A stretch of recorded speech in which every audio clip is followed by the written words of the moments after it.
Szürkő Rikári vlog. Ismét Szlovákiába jöttünk, nem ti küldtetek, most magamtól jöttem, és Párkányban szállunk le a vonatról, és ebben a videóban Zselizre fogunk utazni BZ-vel, vagy ahogy itt mondják, Limbo Studenka vonattal. Medzistátní vlak Eurocity 272 Metropolitan pri nástupišti International Eurocity Train 272. És akkor benne áll már a Limbo, és ez közlekedik. Egyébként egészen Léváig, de mi csak nem Zselicig, Zselizig fogunk menni. Zselic az máshol van.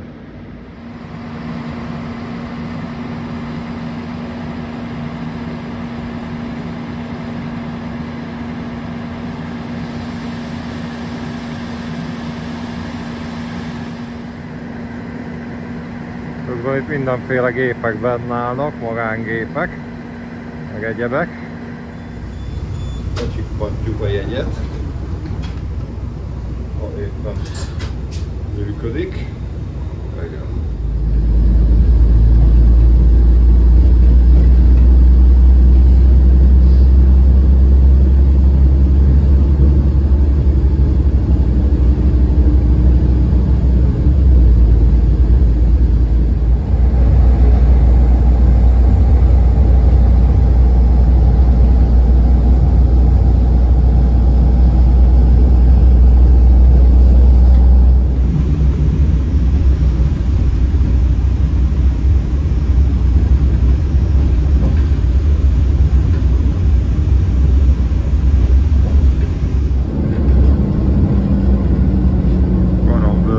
Vonatozunk, Kőhídgyarmat, Kéménden átjöttünk, és most jön Bény nevű település.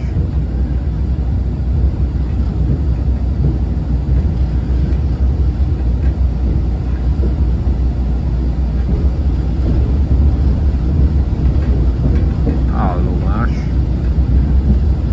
Vajon van-e szolgálat? Itt is egyébként úgy leépültek a mellékvonalak, mint nálunk. Nem, hogy szolgálat nincs, még állomás épület sincs, ezek szerint lebontották. És a raktárat is.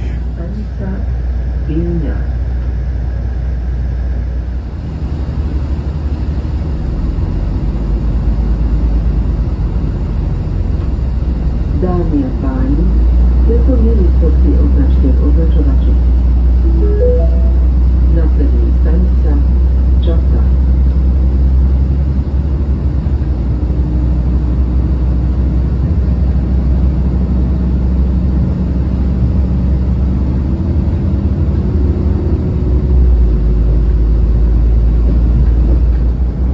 Állítólag ezek a föld kubacok, ezek avarsáncok.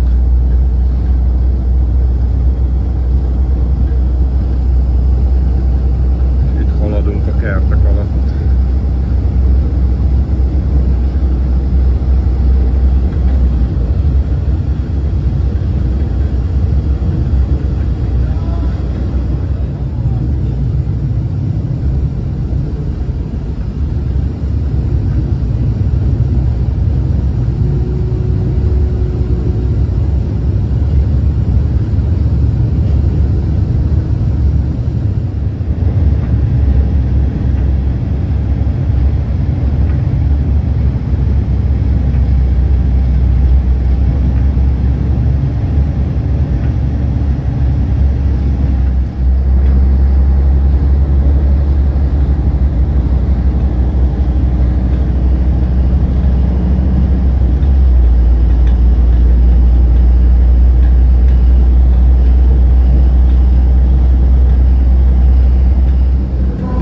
Csatára érkezünk, mellékvonali hálózathoz képest nagy elágazó állomás. Ugye mi észak felé, Léva felé megyünk, de majd jobbra kiágazik egy vonal, Ipolyság, és onnan tovább egészen Zólyomig. De egyébként Léva felé is el lehet menni Zólyomig. Viszont a nyári szezonban hétvégén járott ilyen gyors vonat, ami Zólyomba megy. Itt a bakterház.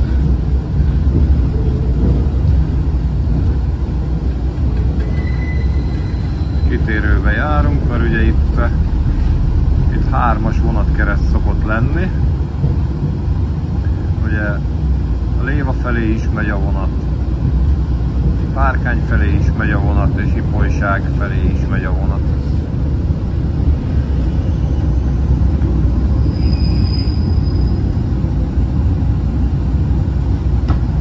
De itt most csak egy áll bent.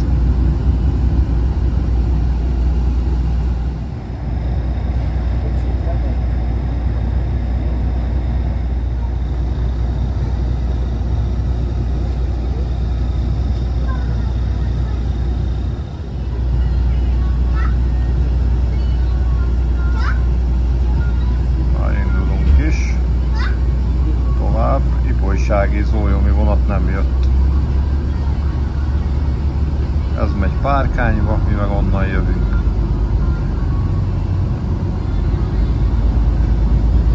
Viszont egy ilyen kis pályafenntartógép bent áll. Nagyon menő. Ilyen kis darus. Egy nagy víztorony.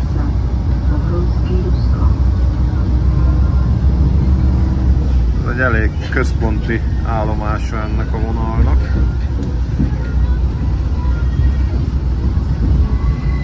Látható is, hogy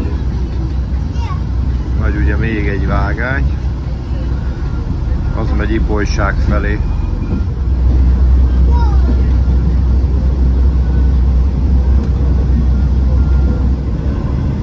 Nagyon hamar jön a következő állomás, Oroszka. És az is egy elég komoly állomás volt, mert itt ilyen iparvágányok voltak. Minden igaz, cukorgyár volt. Itt is kitérőbe járunk. Hogy. Tehát, hogy vágánytengelyugrásos az állomás.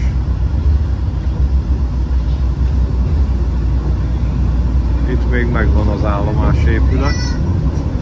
Annak ellenére, hogy láthatóan nincs szolgálat.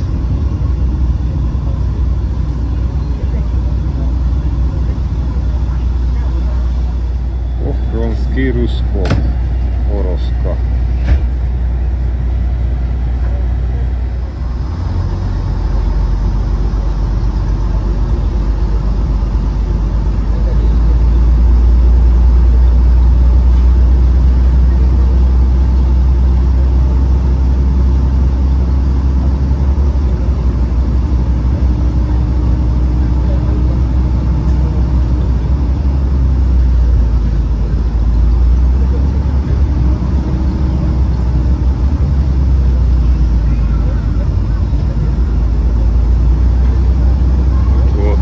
Szerintem élő állat. Mérlegház, van itt minden. Komoly élet lehetett itt régen. Tehát az van, mint otthon, hogy a mellékvonalakon csak épp, hogy ellötyög a bézé. Illetve limbo kintó.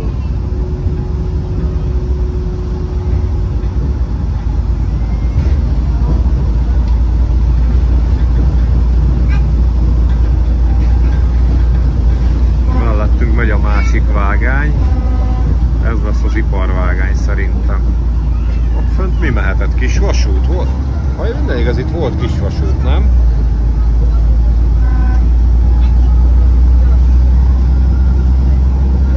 És ott megy az iparvágány.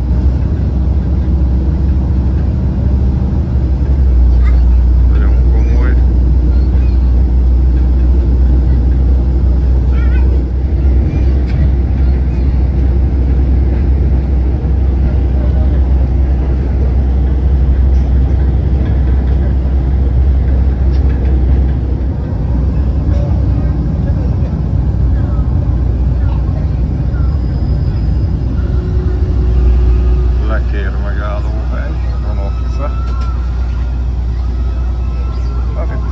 Mellékvonali pusztulat van.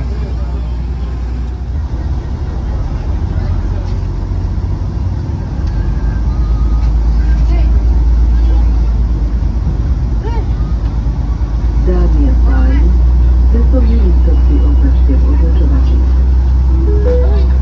Następna stanica, Żelezowce. Az mondják, hogy a következő már a mi célállomásunk. Nem volt valami hosszú ez az utazás, egy bő fél óra, 40 perc. Jó kis hangulatos mellékvonal. Mondjuk kicsit büdös van a bézén.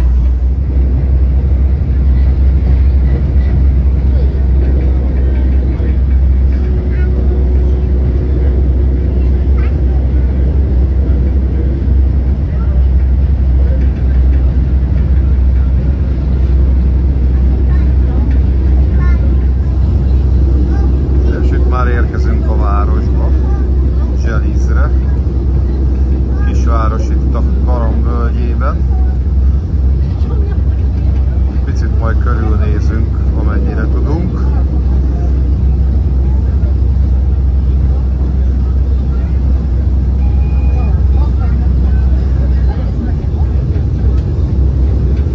De komoly ipar van itt.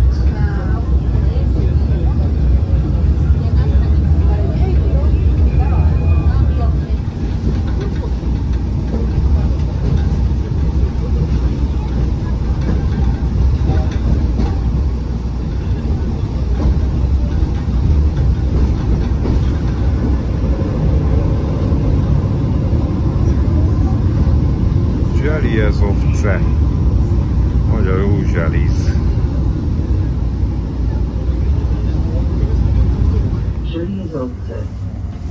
Na és akkor megérkeztünk, leszállunk a Limbo-hintóról. Mindjárt indul tovább Léva felé.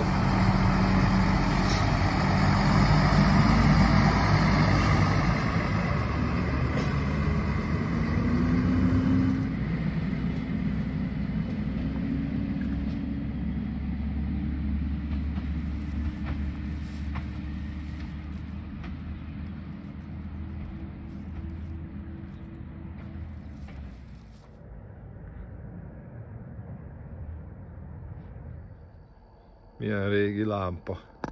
Még a csehszlovák elektromos művek állíthatta. De egyébként a lámpatest az nem, az korszerű. Ilyen ledes. Gondolom én. Ott szalad a tyúkhúsleves.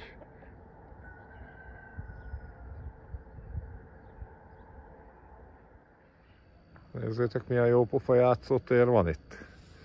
Van itt egy ilyen kis szélmalom is. Tök jó.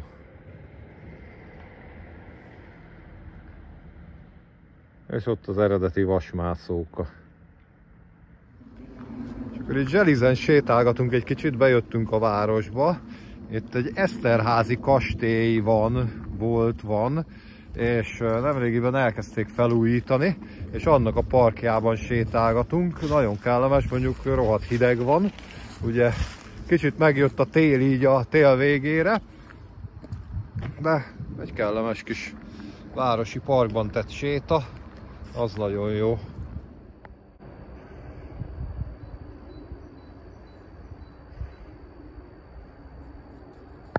Ilyen sárga virágok vannak, nem tudom ez milyen. És ott a kastély, mindjárt oda megyünk. Ha értetek a botanikához, írjátok meg, hogy ez a sárga téli virág ez milyen. Én ilyen télen nyíló virágot, csak a hóvirágot ismertem. Ilyet még nem láttam. Franz Schubert szobra látható itt a parkban. És egyébként az az apropója ennek, hogy járt itt sokat. Az eszterházi lányokat tanította zenélni állítólag. Nézzétek meg, milyen szép régi fák vannak.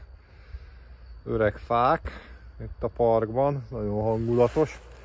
Hát nyáron még hangulatosabb lenne. Itt van ez a régi divat, hogy belekarcolni a fába a neveket, a szerelmet, a mindent. Például ott egy szerelem. De hát szép a szerelem, de nem akkor, amikor a fát sértik meg vele. A fából itt egy ilyen sárkány lóg ki. Nézzétek meg. Olyan félelmetes. Ide értünk a kastélyhoz. Ugye Eszterháziak éltek itt. de ez ilyen kisebb, nem olyan, mint a Fertődi kastély. És van ilyen kis kiülős rész, ilyen koncerteket, meg ilyeneket szoktak itt tartani. Nyáron vannak bulik, jó kis kulturális programok. És akkor nézzük meg közelebbről is a kastélyt, egy kicsit ilyen klasszicista, látjátok ott a timpanon.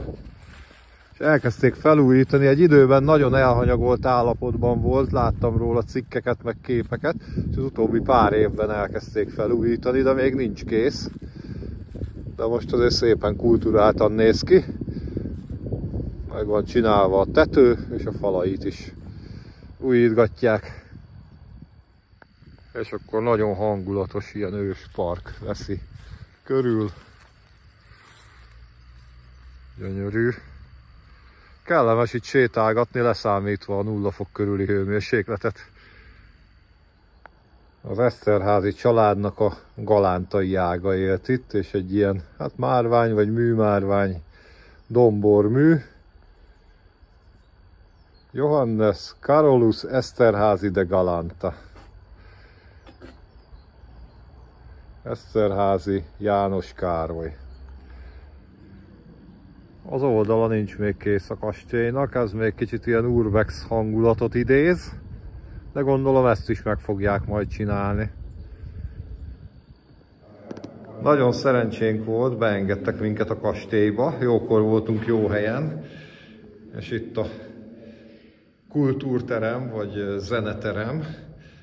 Itt zongorázott Schubert egyébként annak idején a gróf kisasszonyoknak. Nem ezen a zongorán persze.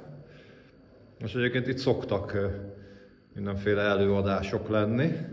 Állítólag ott a szélső teremben volt a grófnénak a hálószobája.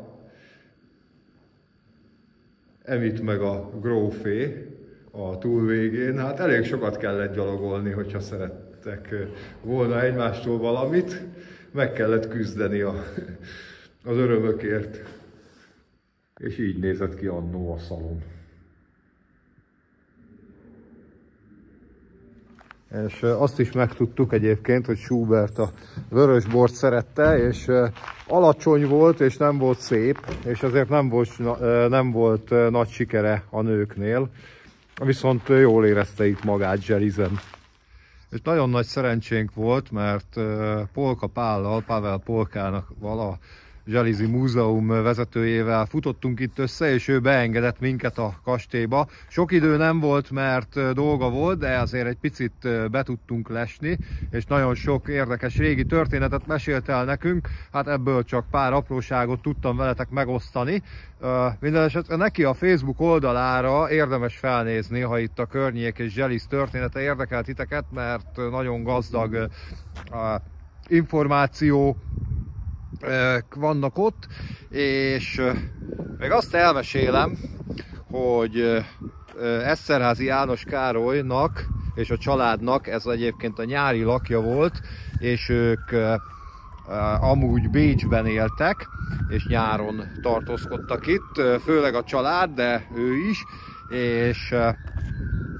és hát egyébként 1834-ben halt meg Eszterházy János Károly, és az volt a kívánsága, az utolsó kívánsága, hogy a testét Galántán, ahonnan a család származik, a szívét viszont itt Zselizen temessék el, és hát igen, kioperálták a szívét halála után, és itt temették el Zselizen, viszont mivel a galántai temető meg a kripta akkor, családi kripta akkor felújítás alatt állt, ezért a felesége nem engedte, hogy ott történjen a temetés, és Burgenlandban, mai Burgenlandban, Freienkirchenben, Boldogasszonyban temették el, és ott található a teste.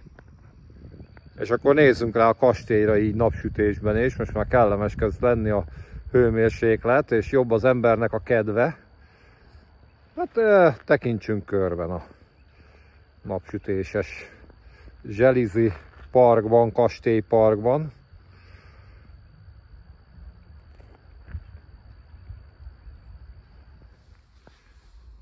Itt a zselizi Zacher ház előtt állunk, ami egyébként a magyar ház, vagy magyarok háza manapság, és Franz Zacher, aki egyébként nem cukrász volt, hanem szakács, ő volt itt az Eszterháziaknak, nem csak itt, hanem Bécsben a szakácsa egy időben, és egyébként a Zacher torta az úgy született, hogy szakácsinasként 16 évesen a konyhafőnök megbetegedett, és őrá bízták a díszvacsora utáni desszert elkészítését, és hát gyorsan rögtönöznie kellett valamit, és hát elkészítette magát a Zacher tortát, és annyira ízlett mindenkinek, hogy egy méltán híres desszert, sütemény, torta lett, és azóta is ugye készítik, azóta is nagy népszerűségnek örvend.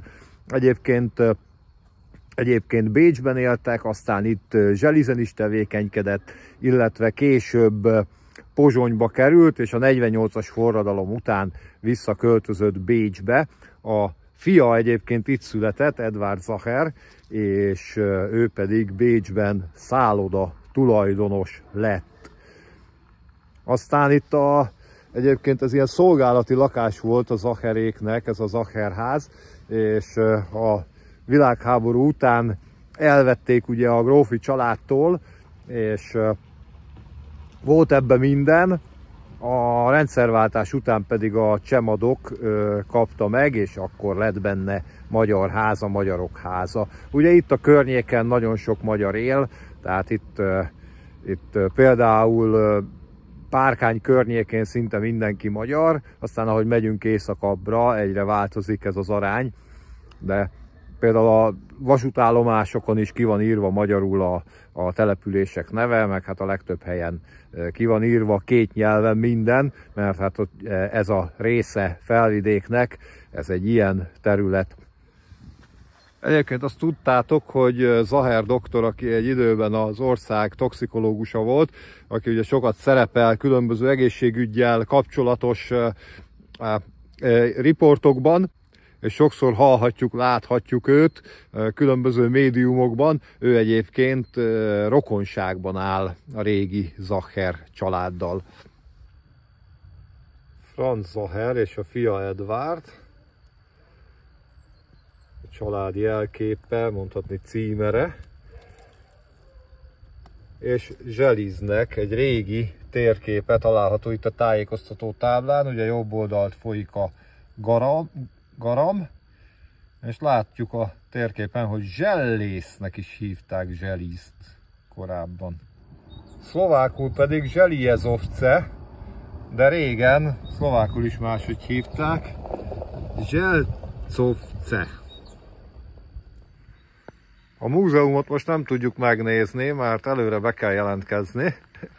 A múzeum vezetőjével ugye az előbb véletlenül futottunk össze, de cserébe a kastélyt tudtuk egy picit megnézni, és ez a Zselizi múzeum, egyébként Schubert lakott benne, úgyhogy ennek megfelelően itt is van egy mellszobra Schubertnek, és a bejárat felett egy emléktáblája. Bagolyvárnak is hívják ezt az épületet, nagyon hangulatos épület, van is ott egy ilyen bagyos, hát nem címer, de egy ilyen kis domborműszerű a bejárat fölött a timpanomban.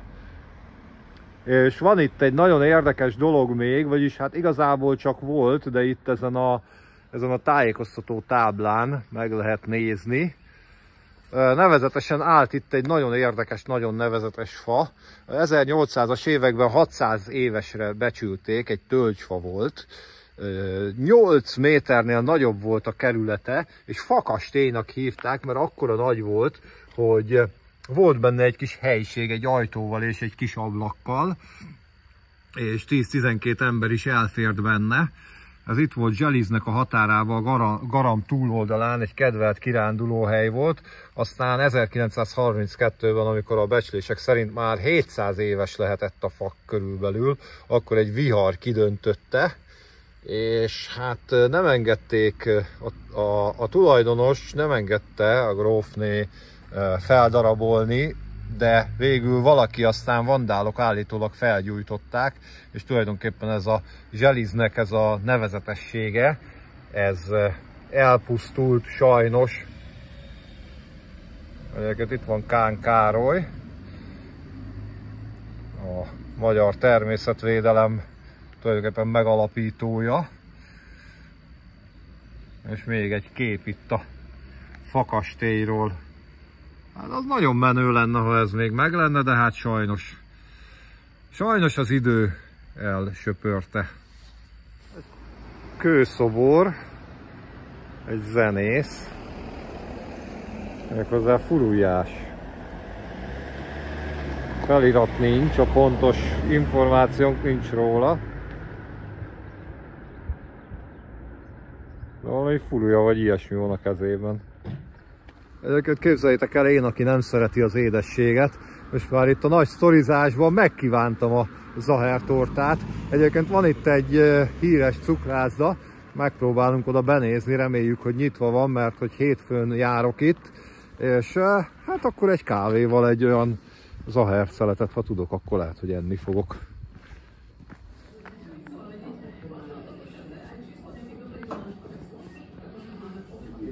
És akkor most olyat láttok, amit Rikárinál ritkán, hogy Rikári sütit eszik. Nem vagyok édes szájú, de most ezt nagyon megkívántam. Úgyhogy egy ilyen kis Zaher torta.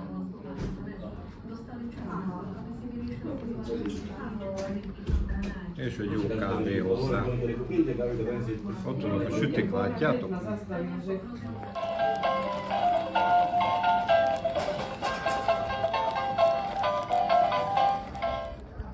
Itt is szigetelték a panelházakat, és ilyen szép színesek lettek.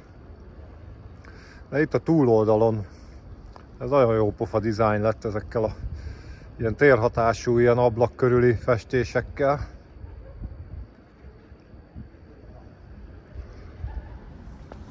Látjátok, nem csak a magas kultúrát, hanem a mindennapok kultúráját is fogyaszthatjátok itt Rikárival. Például a panelok dizájnját. Hát ez is érdekes. Engem ez is érdekel mostanában. Írjátok meg, hogy ti mit gondoltok erről. Pozor vlak, azaz vigyázz vonat. Visszaértünk ide az állomáshoz, a sorompóhoz. Ugye itt nem mindegyik sorompó villog fehéren, amikor nem jön a vonat. Csak piros villogó van, meg ott hangszóró van a fehér helyén. Ugye az adja a hangjelzést. És hát itt is van ilyen ipari rész.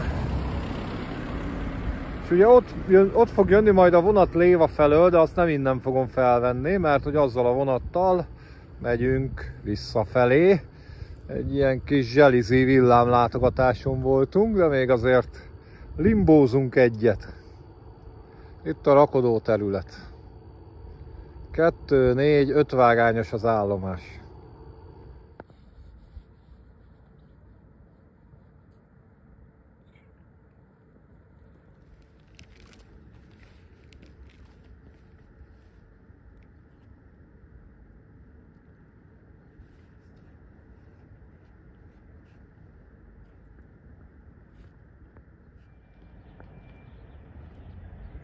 Érkezik a limbóhintó, megyünk visszafelé vele.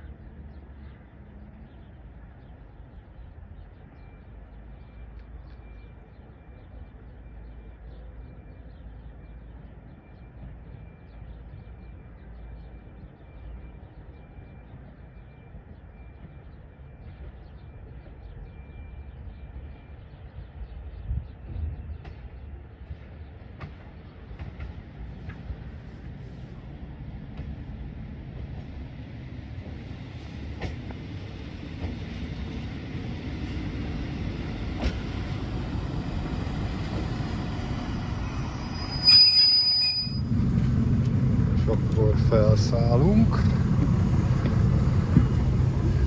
Egy kis jó bézézés. Bencének biztos tetszeni fog. Így ne. És akkor hátra megyünk. Itt onnan majd tudok csinálni room tourt.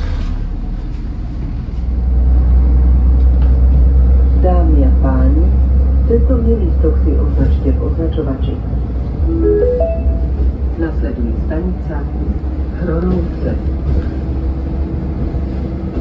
egy kis szlovák Studenyka BZ Room Tour. Ilyen szövetülések vannak, de 6-os és 4-es páholyok, elég szűkek egyébként az ülések az én méretemhez, de hangulatos, nincsenek sokan, úgyhogy kellemes itt vonatozgatni. És most nem kell lyukasztani, mert online jegyet vettünk. A kocsi egyik végébe ki van írva az idő, meg a következő állomás.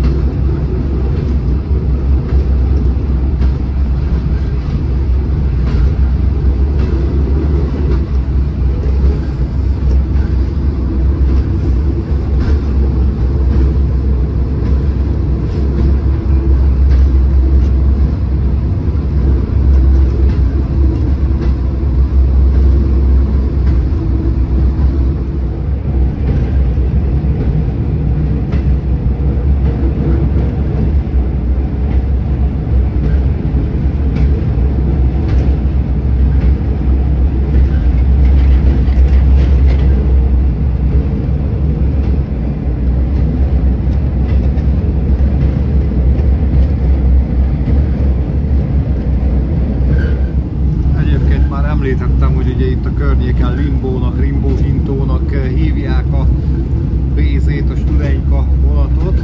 De nem tudom, hogy ez csak helyi elnevezése, vagy Szlovákia szerte így van-e. Minden esetre nálunk is többféle elnevezése volt ugye a BZ-nek. Például minden, ami piros vonat, a Zsuzsi vonatnak, meg Piroskának hívta sokfelé a köznép, az átlag utas.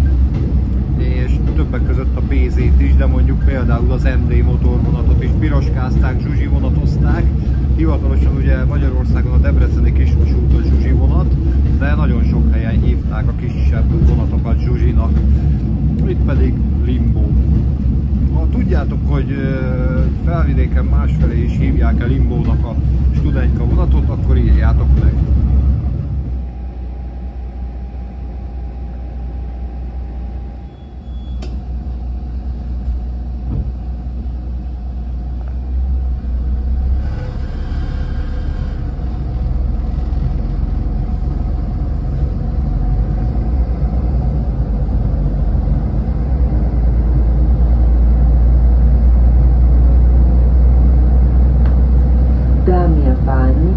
Cestovný lístok si označte v označovači.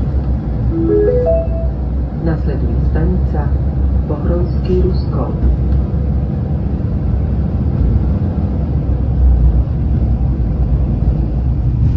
Oroszkánál idefelé mondtam, hogy lehet, hogy vágánytengelyugrásos az állomás, és igen, igazam volt.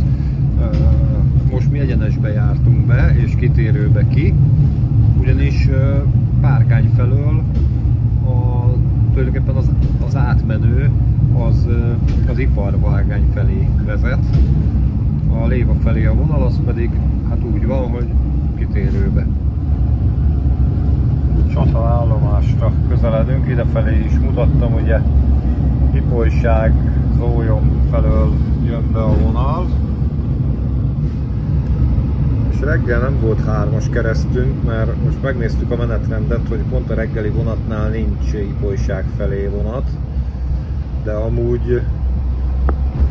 amúgy érdekes a szlovák vasúti menetrend, mert 2 órás ütemes menetrend van, de így a mellékvonalakon vannak egy-egy lyukak benne, hogy kimarad egy-egy. Tehát, hogy nem lehet így egész nap 2 óránként eljutni.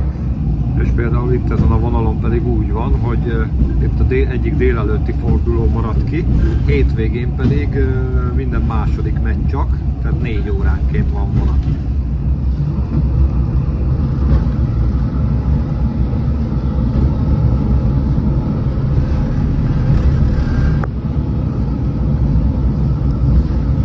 Elvileg itt kéne lenni az ipolysági vonatnak, de ha nincs itt, akkor majd jön.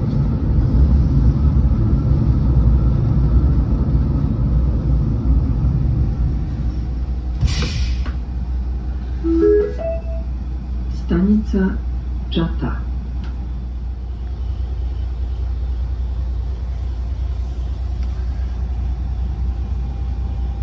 Ott egy TVG kocsi.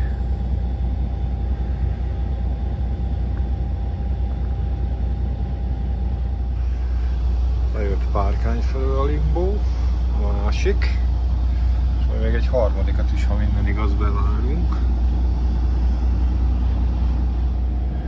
Nem olyan jól látszik, de a kép felső részén láthattok egy ilyen felfelé álló karokat. Ugye az a hídmérleg jelző, vörös-fehér, és ugye azt jelzi, hogy rá szabad-e haladni a hídmérlegre, a mérlegvágányra. Nálunk is ilyenek voltak, de nálunk ezeket már megszüntették. Itt még megvan. Megjött Ipolyság felől, nem nagyon tudom fölvenni. Ott a kép sarkában láthatjátok. Csak itt ilyenkor biztosítva van oda-vissza az átszállás. Minden irányba át lehet szállni. És akkor elindul a 3 vonat a 3 irányba.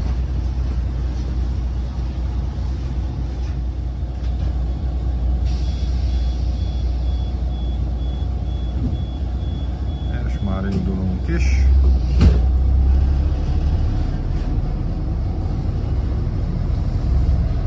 Megnézhetitek közelebbről a hídmérleg jelzőt a mérlegház tetején.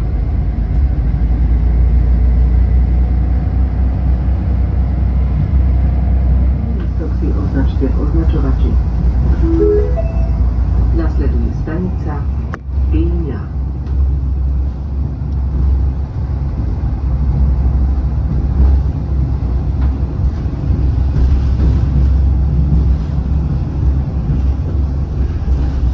Kitérőbe járunk, akkor ezek szerint az Ipolysági az egyenes az északi oldalon.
Meglátja az árnyékát.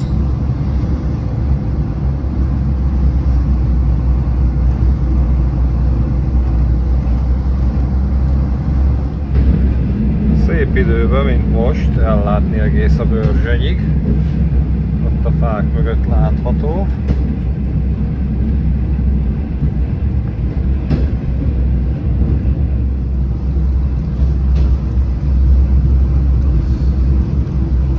Itt a Garamnak az egyik holtágát fogjuk látni mindjárt. A főágat nem, az kicsit odébb megy.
Megyünk vissza Párkányba.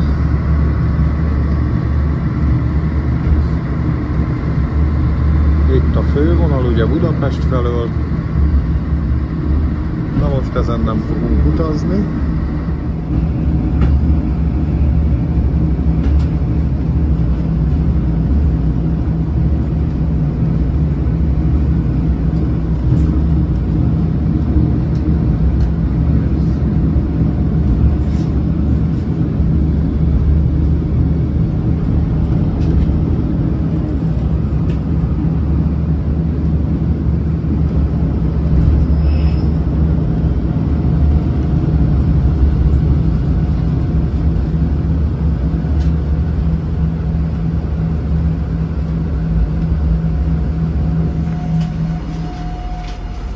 Elhagyjuk itt a Limbót, a buszozást már nem közvetítem.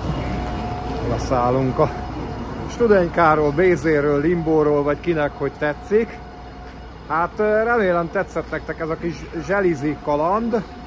A buszozást nem közvetítem, mint mondtam. A Limbóval érkeztünk, most elindulunk hazafelé. Írjátok meg, hogyha tetszenek nektek a felvidéki szlovákiai kalandok, és hogy jöjjünk-e még. Én szeretnék még jönni, már megy is a Limbó el. Én köszönöm a figyelmet, ha tetszett a videó, tudjátok, akkor csapassátok a live-ot, a lájkot, és írjátok meg a véleményeteket. Én most akkor hazafelé veszem az irányt.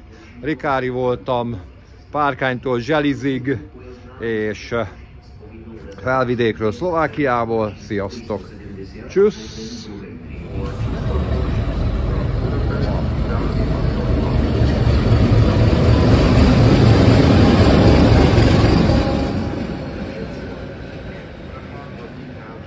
Scheduled departure at 2:36 p.m. will arrive at platform 2, track 2. First class.